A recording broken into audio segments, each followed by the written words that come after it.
Hi, everyone. It's just me doing a little sound check to make sure you can hear me.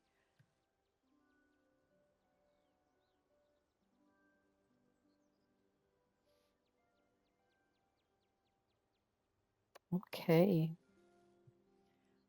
We're going to get started here.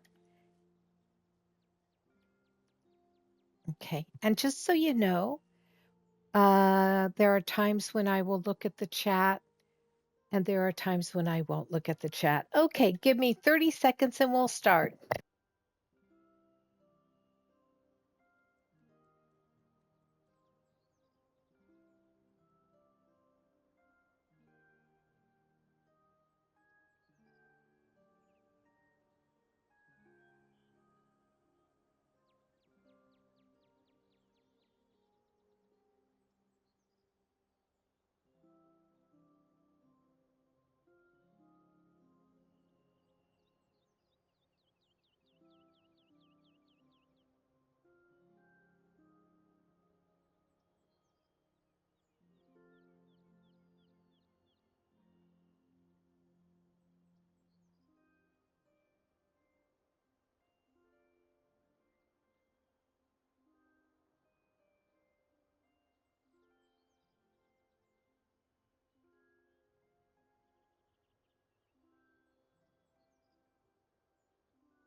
Hello and welcome to Flower Child's new stream.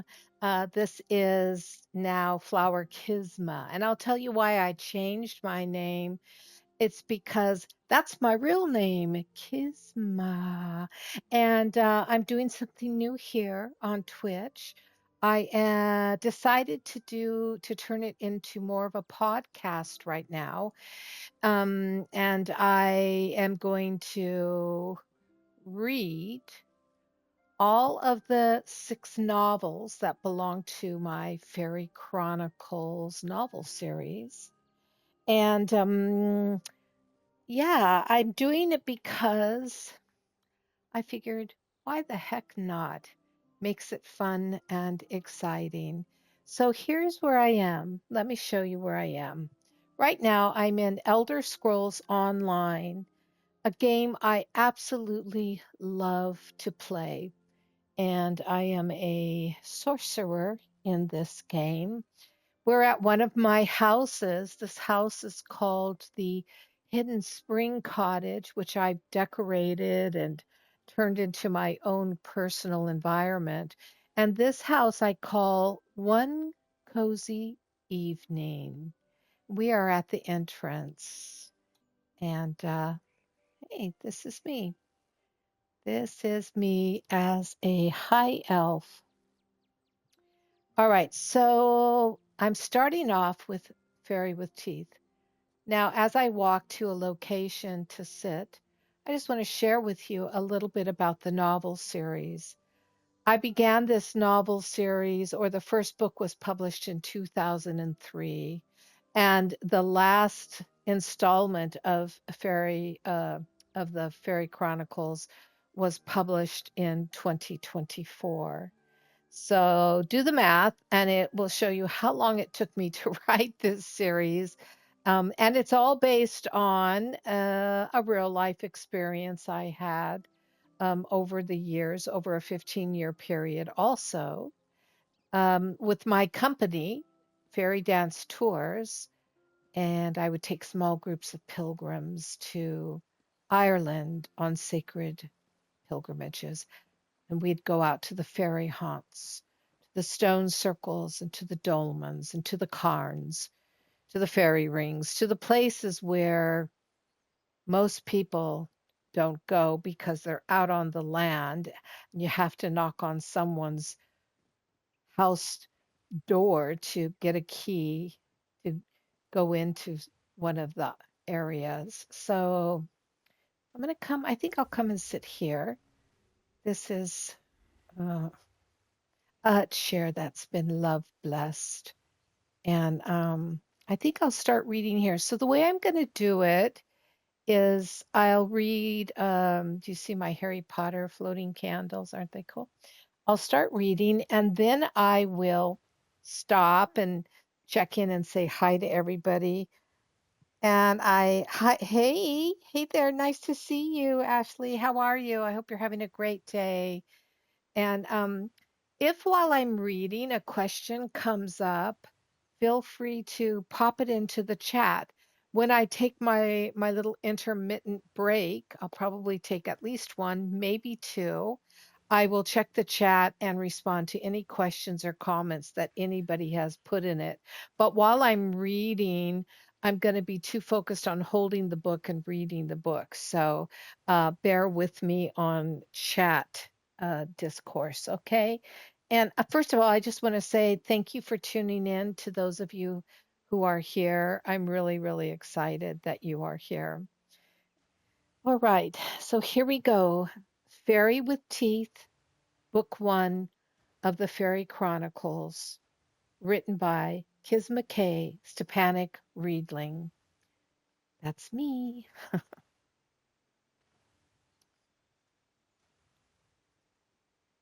For Tom Mack, who knew fairy and taught me well. Do we dare wonder which comes first, the tale or the true life experience?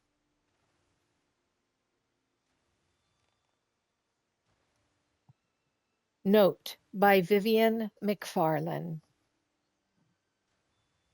I journal. I journal this as I sit flying somewhere over the Atlantic toward Ireland. It is a dream I had last night. I am calling out, claiming my husband. I choose Justin. I choose Justin. We are in a dark bedroom in a mansion. Here comes the fairy cavalcade, someone announces. I hear horses and the sounds of horns being blown, dogs barking, and the cheering of them. I do not see them. There is a blur of movement, a rush of energy as they pass, as we are in their midst. A male fae tells the others, let her be the empress. I wait for Justin to consent, but the pause is pregnant, and they are passing quickly. At the same time, I mentally focus momentarily on the Empress tarot card, and I'm confused. Why her? Then I urgently call out, yes, I will be she. I will be the Empress. They have passed, and I come fully awake as I am saying to Justin, there she is, the lady, for she has appeared, a light being of brilliant and terrifying beauty, and I am singing to her a song I know, a song I have sung thousands of times. My eyes focus, and it is my son's nightlight, but the image of a white mare shines on the wall before breaking into the many moons and stars normally shining on the walls. The resonance of my voice vibrates the air, and I know I have been verbally singing in our world. And the clarity comes that Justin couldn't have consented because I am in our son's room while Justin is asleep in our bed in our room. I gaze upon my small son and wonder who he really is. And what was all that about? Rising, I continue to stare at him before stumbling back to my room, where I settle in bed next to Justin. He asks me, are you all right? Yes, I reply. You called out my name. Fairy time.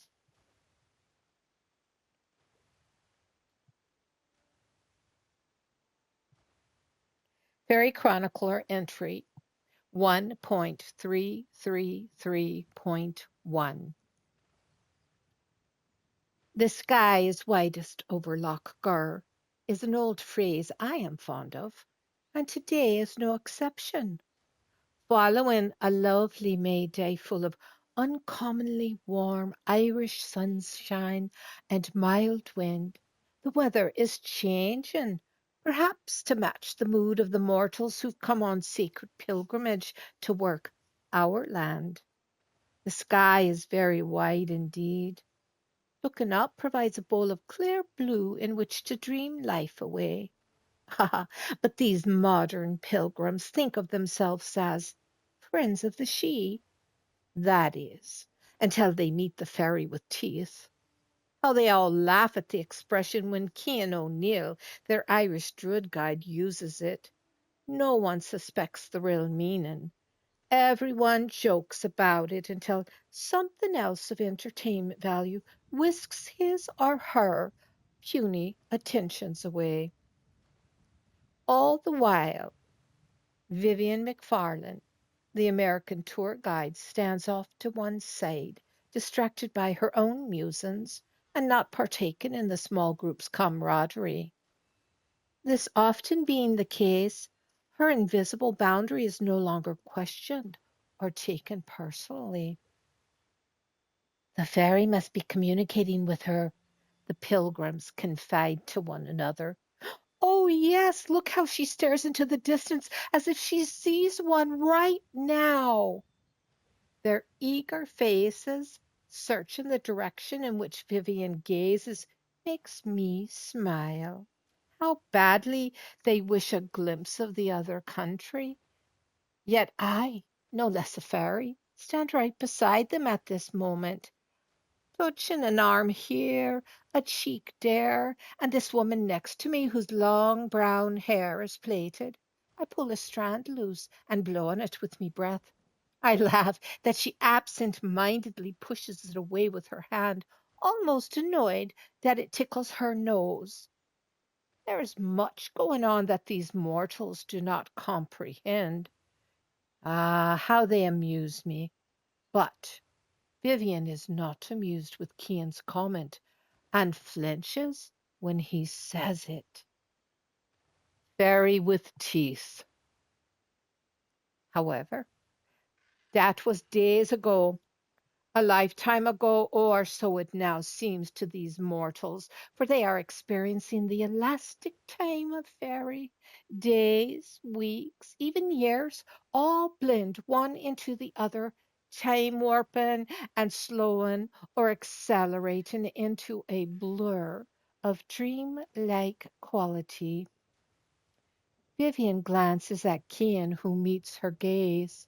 As always, an electrical charge surges between them, bringing an involuntary smile to both their lips.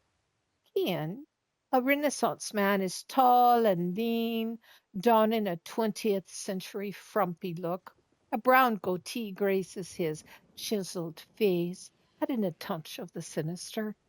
He wears his brown hair long, usually pulled back in a tail, but always flowing free when he is in his most serious mood. Long, dirty nails add length to already long, graceful fingers. Cian has the perfect wizard's hands. These normally clutch a forked hazel staff. To Vivian, Cian is Maccool, son of the Irish hazel god, pre-Celtic and pagan, and last of the Tuatha De Danann High Kings. As she looks upon him, her body tenses, the beat of her heart escalates, pulsating painful desire through her blood. The electrical charge surges through her, producing butterflies in her stomach and rising heat in her loins. She feels her cheeks color with emotion. Every inch of her comes to life under Cian's gaze. Just the mere sight of him produces major sensations, and she dares not wonder what would happen from his caress. Brushing his arm with hers, or feeling his hand on her back is enough to send her pulse skyward, searing raw emotion, and in the midst of such sensation, Vivian forces her eyes from his, forces her mind to her hands, to her wedding ring. Vivian twists the golden band around her finger, swallows, and looks at the small group of pilgrims in her charge for another week. Her eyes go back to Kian's face. Kian feels Vivian's eyes on him and meets her green-eyed stare. He falls into her eyes, looking into them, meeting her gaze is an otherworld experience for him. Time bends when he looks at her, and in that arcing of reality, he swears that he would vow his soul to Vivian at the asking. He sees Vivian in all her inner beauty, for Vivian comes to life in Ireland, shape shifting before everyone's eyes. Her face softens, her full hair curls, the color turning golden with light. Even the extra 20 pounds of weight on her average frame diminish under the long flowing skirts she wears.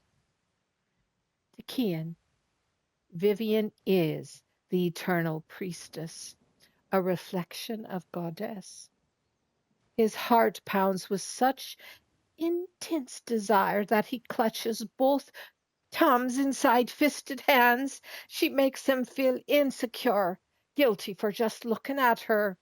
After all, Cindy waits at home, and he has made matrimonial vows that he will honor to his dying day. But Vivian threatens those vows.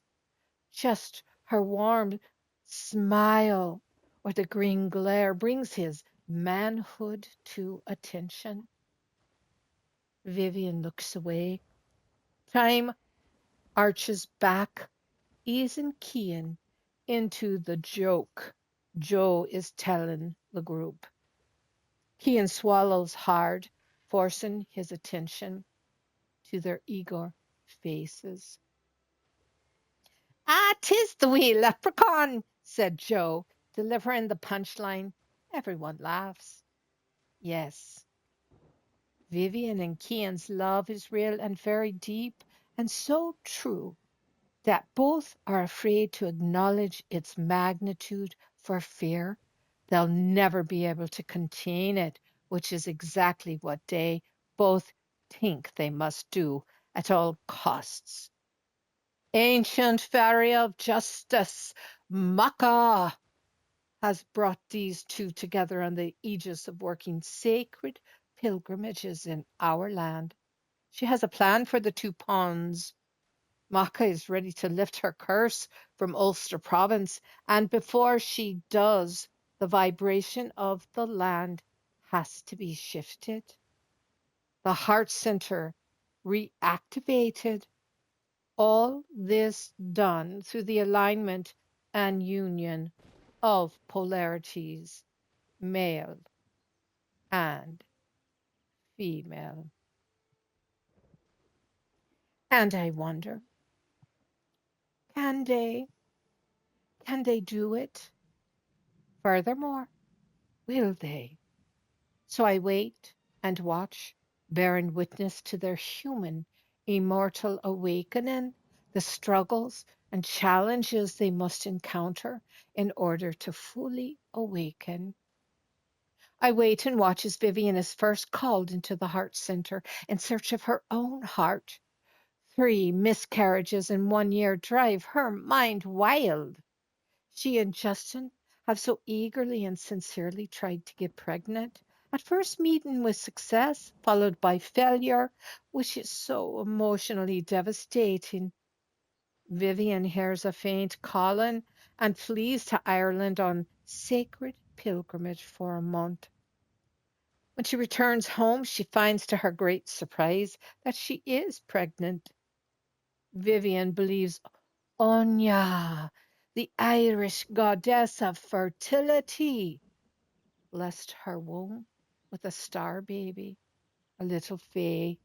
For Vivian chose to pilgrimage to Onya's holy shrine, Nakonya, and on the day of her ovulation, no less. How tears of joy washed down her face when the cry of a bird brought her attention to a real live stork circling above her at the ending of a spontaneous fertility rite. I am blessed, Vivian said, crying herself to sleep on the fairy mound, only to wake 4 hours later from the icy fingers of the clock, whose winds swept across the hill, crushing grass and yarrow stalks laden with white blossoms under its weight. Never fall asleep on a fairy mound is a golden rule every fairy believer soon comes across when researching our lore. Well, Vivian broke one of the golden rules, yet having done so, Vivian did not meet with harm. Instead, she received a blessing from the Munster fairy princess to whom Vivian pledges to honor every summer solstice by lighting a torch. Having a baby is an awakening of the heart center Vivian required before she was of use to Maka. In Vivian's virgin, one unto herself phase, she was useless, simply for the reason that such a mode of operation rendered Vivian an activist. This is not the emotion Maka needs. No, Maka requires the mother love, the love of the beloved. And while Vivian is the perfect woman for the polarity, she had not yet experienced the true willingness of self sacrifice crucial for Maka's mission, not until Vivian stared into the beautiful deep blue eyes of her newborn son and sighed the first syllable of mother love.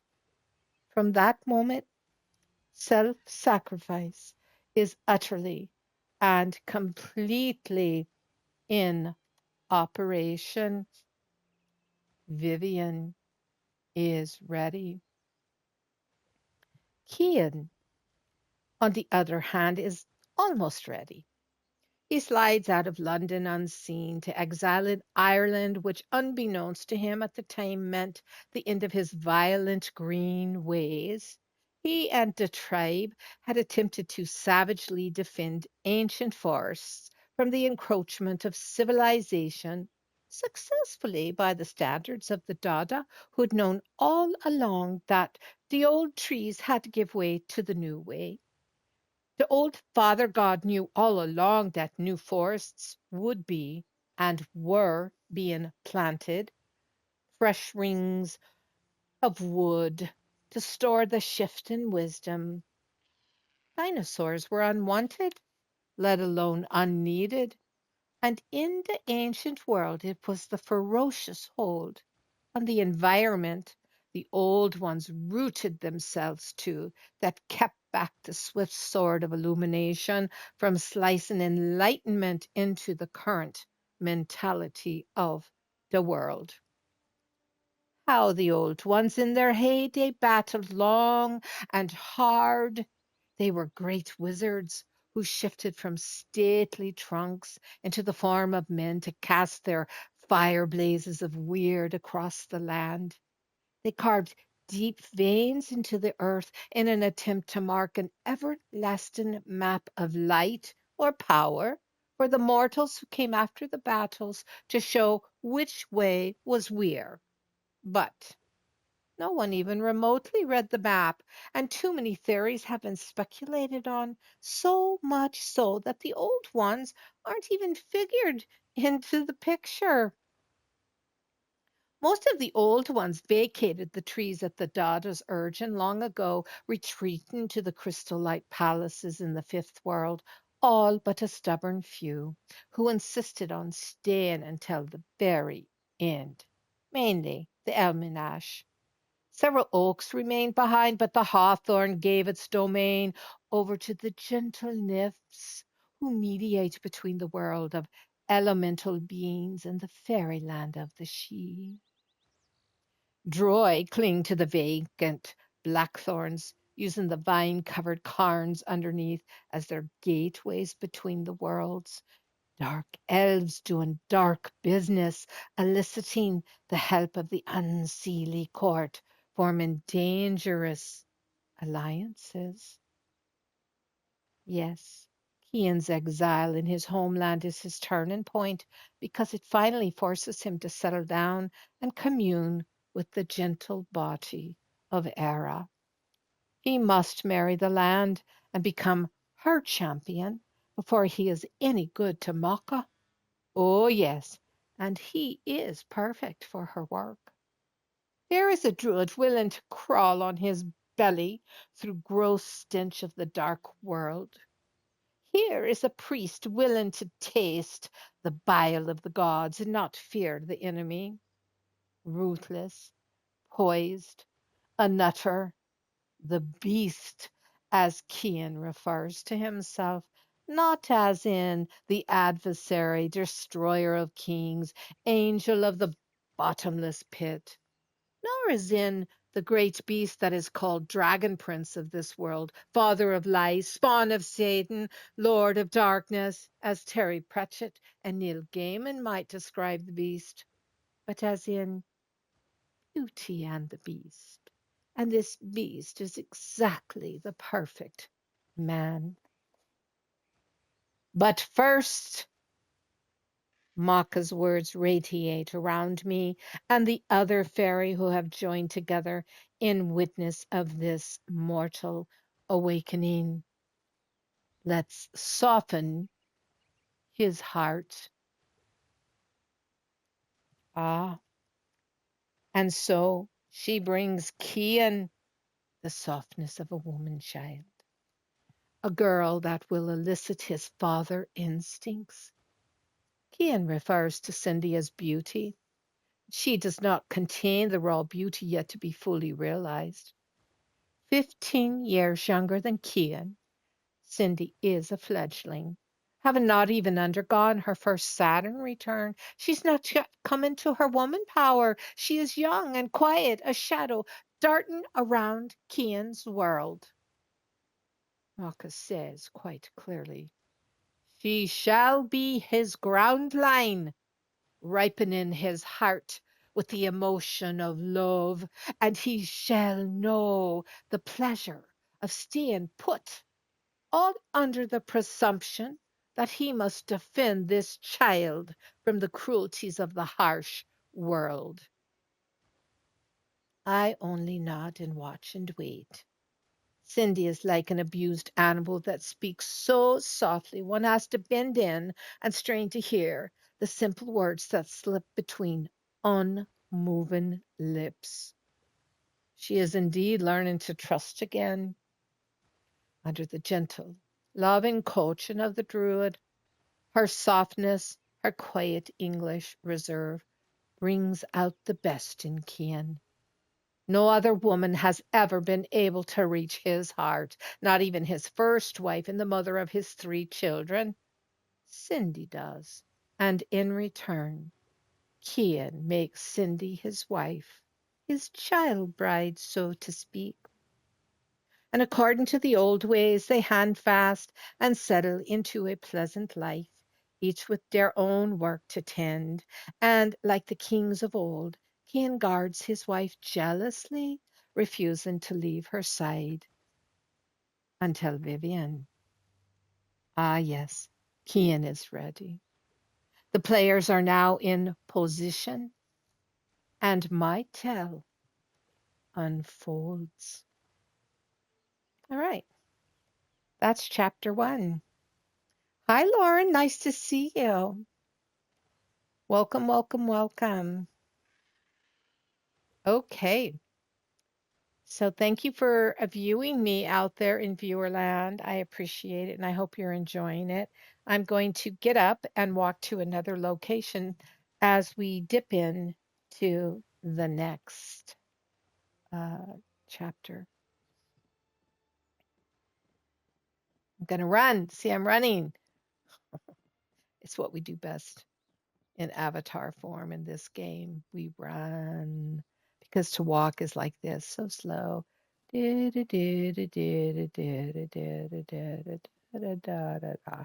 right, here we go. Let's come over here. And yeah, I'll sit here for a bit.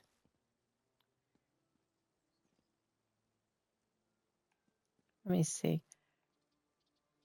if I can get there. All right. Here we go. Now, a pub. Vivian's business partner motioned her over. With a nod of her head, Vivian made her way to Carla and slid in next to her on the red vinyl lounge seat. What's up? Vivian asked. Are you okay, Vivian? Carla pointed to Vivian's lunch. Your fish and chips are here. Did you order tea? I did, Kian said, sitting down next to Vivian. His mouth curved into a smile. Where next? He asked, spooning sugar into his cup. Vivian glanced around the room. The others had taken seats at the small circular pub tables and were lost in private conversations or their food. Vivian sighed with relief. The pressure was on. The tour had gotten off track, and no matter how hard she tried, she couldn't seem to get it back on. She never expected the pilgrimage to come to a climax so early. Everything seemed tense and forced. What Vivian needed was time to be alone to process, and a good cry, neither of which were bound to happen. Those who are interested can go with me to Nakonya, said Vivian. The rest of you can wait here at the pub. She eyed Kian, then asked, what day is it? Saturday, said Carla. God, they'd already been in Ireland a week. Time warping again. A burst of laughter rose from a small group at the nearby table. Vivian cringed. Kian laid his hand over hers. The agony of his touch made Vivian tense. She looked first to his lips, then to his brown eyes. You okay, Vivian? He asked quietly. The battle's on, Vivian sighed. I don't know what to do or what this is all about for that matter. I mean, what's this all about, Kian? Ah, don't worry, love, Kian said. I'll be right here. We can do it. I know we can. There's some bad energy here, and we may need to do some heavy work, like stay in the power of whatever it is. But isn't that against some occult law? Asked Carla. Ah, yeah, Kian shrugged. They started it. We didn't. Yeah, but they can't be allowed to get any stronger, Kian said to Vivian, ignoring Carla. I can't stop the blood spilling now, can I? But I can bloody well put a hold on the darkness. Maybe, Vivian mumbled, aware of the animosity between Kian and Carla. Just be careful when you do, she said to Kian. We're not going back next tour. I can tell you that much. We're unwanted or considered a threat. I don't know which. Besides, I don't like the way I feel here. I can't wait to get out of this area. Joe sat down beside Carla, a plate of chips in his hand. He began eating and listened quietly. His blue eyes danced from one face to the other. He was a leprechaun, this one. His figure of speech, his mannerisms reaffirming this. He was stable and reliable, solid earth, the best bus driver Vivian could hope for. A good driver was imperative for the success of each pilgrimage, and handpicking him had been beyond her control. Joe truly seemed a luck of the draw. When Kian showed up at the airport with Joe, Vivian had felt that everything was going to be perfect. Joe was in, a part of the team, and while he was not spiritually active, he was Irish, which meant on some level he believed in the fairy. With just two sacred pilgrimages under his belt, Joe had experienced things to make him a confirmed believer of the supernatural. Tell me again what this is all about, Joe asked in a thick Irish accent. His eyes twinkled. He looked at Vivian and winked at Carla. In the olden days, Vivian began, Ireland was considered to be the heart center of our planet. Its western shores were at one time said to be connected to Atlantis. And throughout all time, this beautiful Emerald Isle, Joe, that you take for granted, has been shrouded with tales of magic and myth, connecting it to the fairy and the other world. Ireland is just as magical now as it was then. In fact, it may be even more magical now because the land is awakening to the touch of the fairy as they call us back to the heart, inviting us to enter into the sacred center of wholeness. Is that so now? Joe murmured, stifling any further comment under Kian's sharp glance. Vivian continued, with eyes cast down, intent on the wood grain in the table. Oblivious to the fun, Joe wanted to poke at her. My goal, our goal, she stressed, is to work toward reconnecting and merging with the divine feminine and the divine masculine principles of life. As goddess and God are reunited once again, the sacred center of wholeness will shine with the balanced light of health, happiness, abundance, and love. We're like pebbles tossed into a still pond as our belief and dedication in this mission ripples in all directions throughout the lands of this great blue green living planet. And so you too have been called by the fairy to awaken and allow the ancient magic to become a real Ah, called by the fairy, have I now? Joe remarked, rubbing his chin. I like the sound of that, I suppose. And what about you? He nodded to Kian. You been called too? Joe stifled a laugh. Kian grabbed the chance to lighten the mood, gave Joe a thump on the head. You best shut your mug, you wanker. Otherwise, you'll get us both in trouble, said Kian. Is that so? Said Joe, taking the bait. Well, I don't see me mother here, and just who will I get a beating from? Vivian wiped her mouth with a napkin. She looked from Joe to Kian, shaking her head. A grin curved her lips. I still can't believe you two were so late picking us up, and on the first day, she said. And as the scene had played out several times already, both men became animated, pointing fingers at the other. Joe was quick to accuse. It was all his fault. I was ready and there at the corner to pick him up, but he wasn't there. Don't listen to him, Kian said and leaned forward, pushing Joe back. I was there, and this rooster showed up at half past the hour. We agreed on 6, Joe. I don't care who was late, said Carla, because you both were late arriving at the hotel in Dublin. That's right, Vivian said. But we were only 20 minutes late, said Kian, his brown eyes searching Vivian's. Yes. Vivian breathed the same sigh of relief she'd sighed when she spotted Kian that morning in front of the hotel as he jumped down from the coach. She had stood and waited to receive him, rushing to meet him as he came through the foyer sliding glass doors, their eyes locking as they fell into each other's embrace. Vivian suddenly stood. Help! She said playfully. Are they giving you trouble? Steve asked. Vivian smiled cautiously. Steve was along for the ride, for the hell of it, as he so quickly informed Kian at the airport. Steve was a husband stowaway. He wasn't interested in the pilgrimage, but rather thought of it as hocus pocus. He jumped to his feet and moved to Vivian's side, throwing an arm around her. I wish they all could be California girls, he sang off key, raising his eyebrows at Kian.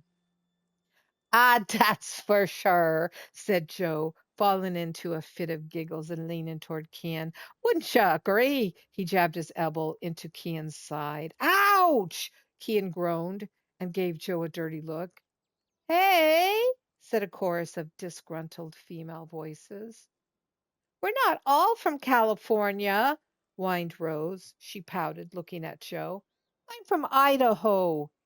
Yeah, and Alabama, said Marcel, shooting Steve a dirty look. Steve unhooked his arm from Vivian and promptly returned to his wife's side. He threw his arms around Marcella. And you look marvelous, darling, said Steve in an attempt to appease her while giving a bad impression of Billy Crystal. Well, I'm from California and don't mind, stated Donna, shifting her large frame and lifting her nose a bit in the air. You are too, she included Shelby, who grew nervous under the sudden attention. Shelby squirmed and giggled, letting her long blonde hair fall across her face. Any woman is wonderful, said Kat, the only lesbian in the group, her spiky crop of hair a telltale sign of her dykhood. I'm gay and proud of it, she added to goad Kin, who looked away with disgust. He put his arm around his wife. Irish is the only way to go, Ken said to the other men, squeezing Ellen. He openly stared at Vivian, giving her a sexy smile. Oh, stop it, scolded Ellen, pulling away and laughing. Her blue eyes sparkled with the attention. Mark agrees with me, Ken said, sitting back. All eyes turned to the shy, black-haired man. Mark gave a simple smile and shrugged. Everyone laughed. Well, I think we're all grand too, said Vivian. So let's plan out our afternoon. Carla stood and announced, Vivian is taking us out to Nakanya. Those of you who don't want to go can stay here and socialize. All eyes focused on Carla.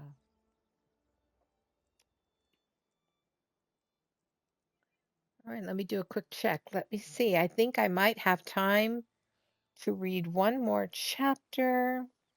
Uh, it's a short. Yep. Here's the last chapter for today. Carla. At 42, Carla was having her first baby. On one hand, she was elated. On the other, terrified. What if this baby restricted her from continuing her work with Vivian? The thought made her shudder. After all, Vivian's son was getting older. He wasn't so demanding now. And Vivian had made it clear she didn't want another child. Shane was enough for her. He completed her. I need to be selfish about this, said Vivian one day as they sat under the giant magnolia tree in Vivian's front yard. Vivian turned to watch Shane play. Another child would make it impossible for me to continue the work in Ireland.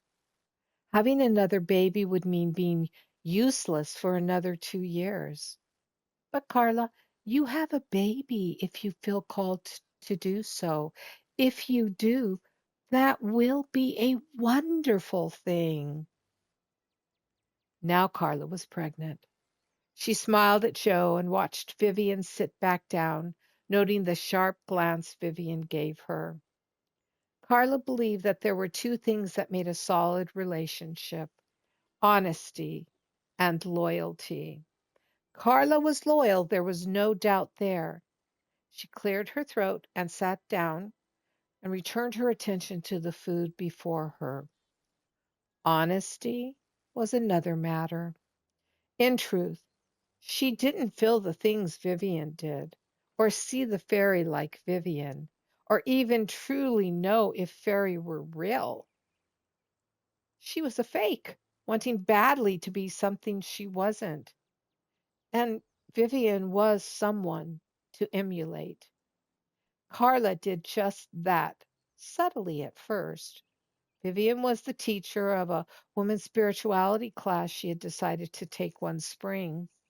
She had liked Vivian instantly, feeling an immediate kinship to her. She'd been so impressed with Vivian's knowledge, her experience.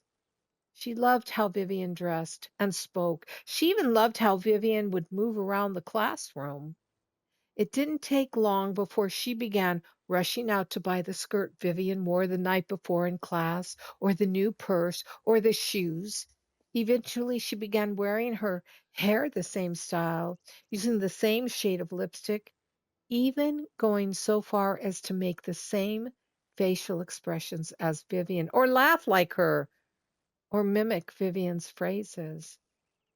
Naturally, Vivian noticed all these things. It didn't take Vivian long to approach her. Imitation is the best form of flattery. This I know, Carla, Vivian said softly, a quiet smile on her face. But you must find yourself, who Carla is, and not try to become me. Next class, Carla showed up wearing pants. Vivian smiled, and all was well. Well, not really. Carla knew Vivian watched her and saw that nothing had really changed. Eventually, Vivian gave up and tolerated the imitation. Carla sighed and rubbed the lump in her abdomen. Was she pregnant because she really wanted a child, or because Vivian had one and seemed so happy? She shook the thought from her head. Horrible thought. But deep inside, she knew the truth. Vivian gasped for air, choking. "Breathe through your nose, love," said Kian, leaning across the table. Carla hated the tenderness Kian showed for Vivian. "You okay, Vivian?" she asked, patting Vivian on the back. I'm all right," Vivian mumbled, wiping her mouth with a napkin. "Down the wrong pipe," Joe laughed. Steve yelled from another table. "Don't croak yet. He, we need you to take us to the Grange," he added, grinning at the others. Vivian nodded and raised her hand in acknowledgement. "What a git," Kian hissed under his breath, sitting back and eyeing Steve. "I told you he was a jerk," said Carla. "Ah, he's just out for a good time," Joe said, his blue eyes twinkling. If ever he looked like a leprechaun, Carla thought, he looked like one then. "You're the git, you wanker." Kian aimed at Joe good-naturedly. "Me?" asked Joe, eyebrows raised, a devilish grin making him look just the part. "Yeah, you." Kian pulled out his cigarette tin and popped it open. Vivian sighed and leaned against the cool vinyl seat, the darkness of the room taking her deeper into her mood. She smiled and looked at each face complacently. There was something about Irish pub lounges that made her feel right at home. She eyed the posters of ruddy-faced soccer players pinned to the walls, their grinning faces supporting the words "Erin go bra" written in a brilliant green across the top of each. Ireland forever. Vivian smiled and watched Kian roll a cigarette. His long, graceful fingers moved deftly, expertly, without conscious effort to their task as he continued his goading of Joe. He bought the rolled, whoopsie, he bought the rolled, momentary lapse cigarette to his lips and slid the tip of his tongue along the paper. "Right," he said, putting one end in his mouth. "I'll step outside to have me smoke." He winked at Vivian and stood. She watched him move across the room pausing to say something at Steve's table, which brought a roar of laughter and a tinge of red to Steve's cheeks. Kian straightened and glanced back at her. Again he winked, nodded, and then moved out the door. A slice of light cut into the room as the heavy oak door opened, highlighting a pie shape on the worn, shamrock green foyer carpet. The door's iron clasp clanked as it closed shut. Shadow swallowed the room. In the far corner, Vivian saw a hint of something from her memory, reeling her into the elastic time of fairy. She squinted, trying to make out the bent figure, and caught a glint of metal, a trumpet maybe, hanging from the belt of the creature. It shifted as if to withdraw from her scrutiny, inching back into the darkness. A glint of red flashed, then was gone, and with it the image of the creature. Vivian closed her eyes and rested her head against the curved back of the lounge seat. Tired, weary from things seen that could never be explained or understood, each second taking her farther from the reality of the experience, yet somehow closer to it. Her mind spiraled. She felt the relief of sleep on the edge of consciousness. Oh, to allow its soothing embrace, to feel its arms around her like a lover, a wish that could not be granted, although she rested in the potential of it and let go her hold on the chatter around her. Joe and Carla in conversation, Steve's ruckus, a whispering argument between Kian and Ellen, the clinking of glass, the crooning of the chieftains from speakers mounted to the walls in each corner of the room. She rested in that space between wakefulness and sleep, felt herself fall back into the past few days, into the landscape of memory, where the stars sparkled overhead and the world slept. Vivian crept from bed early May Day as the first soft light of dawn trimmed the horizon in gold. She crept back to remember, to catch hold of that point in time, the exact place where everything had changed into fear, where something had made sour milk of the pilgrimage. Okay, that brings me to the end of today's session. And I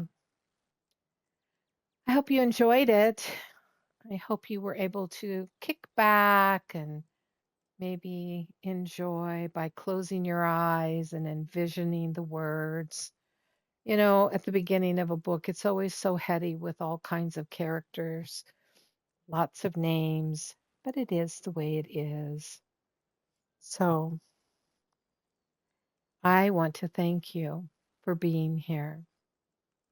And I'll be back next Thursday. Same place, same channel. And just really know that I appreciate you. And for those of you who want to hear a repeat, I will have the replay on the, um, what is it? God, I can't even think of what it's called. Let me look real quick. The